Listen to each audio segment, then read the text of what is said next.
Dünden beri yoktur. Yani biz sıkıntı yaşıyoruz. Bir kepenklerimiz hep otomatik olduğu için elektrikte büyük sıkıntı yaşıyoruz. İşte bazı komşularımız var, kasaptır, kıyma çekemiyor, et yapamıyor. O yüzden çok sıkıntı.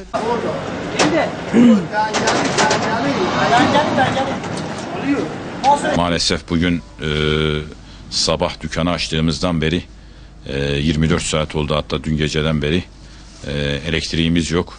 Ondan dolayı ciddi bir sıkıntı içindeyiz. İş yerimiz elektrikle ısıtıldığından iş yerimizi ısıtamadık. Kepenklerimiz işte elektrikle çalıştığından güç kaynağı kullanmak zorunda kaldık.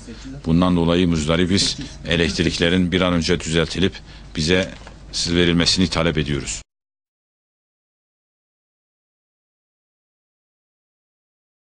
Beri biz böyle sinek avlamaya başladık tedaşlı sayesinde. Maalesef ilgilenen yok, arıyoruz, işte arıza var, bakacaklar ama maalesef beyefendiler pazar günden dolayı tenezzül edip gel bakmadılar bile. Ben de burada esnafım, kahvaltı salonu işletiyorum. Yani bugün de elektrik kesildi. Geçen gün de bir gün tam olarak gelmedi.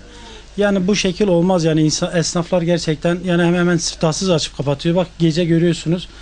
Ne gelen var ne giden var. Yani böyle olsa böyle zor yani.